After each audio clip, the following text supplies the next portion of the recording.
igikonje hariya numwe n'abantu bongere ntakantu byafata hano mu kazi gira mu bana ibintu meza na cyangwa kiba kibane babiwa akora no kavu ko bizamuka rikajyaho Mwami wanjye Yesu nyakira uyu munsi bera byose kuko mbuze byose ndumuhombyi washoye ibyafite bikarangirira mu mwijima ese Mwami nabona amahirwe nkongera kuba imbere yawe nkabona umucyo nkava mu mwijima nkabona amahoro y'umutima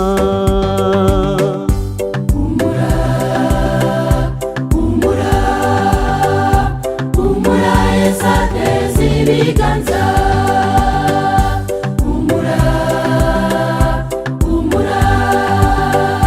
humura yiteguye kukwakira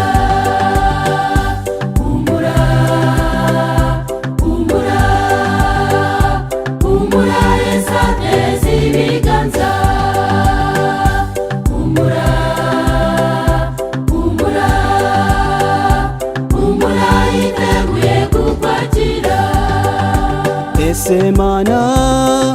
natahana amazi ko numva nyotewe mfite umuma ndi umunyabyaha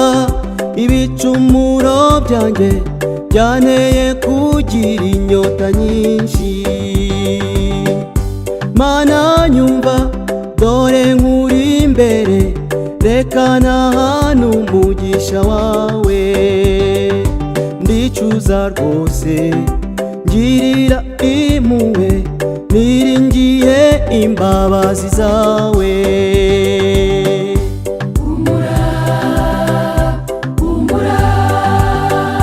humura Yesu ateze ibiganza humura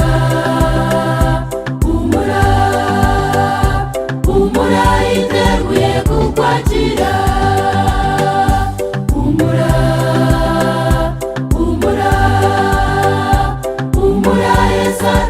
ibiganza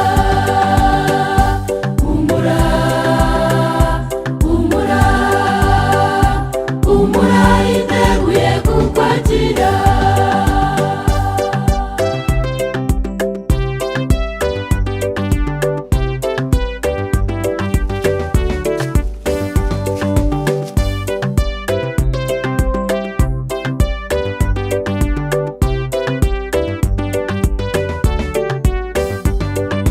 kuririmba gutanga icyacumi gusura abarwayi bababaye ntibyashobora kunyezaho ibyaha ngo bimpindure umwana wawe m'imbaraga zo kugukorera vuge ibyiza byawe ukora ubwisishira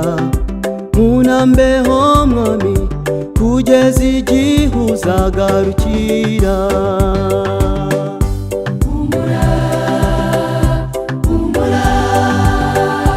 humura Yesu ateze ibiganza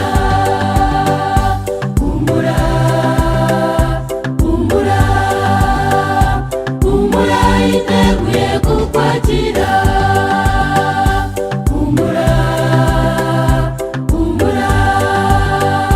humura Yesu ateze ibiganza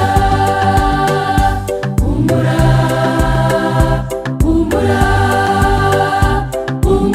yiteguye kukwakira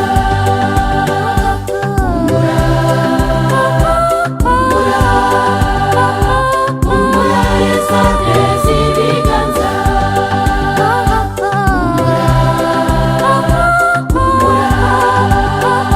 humura yiteguye kukwakira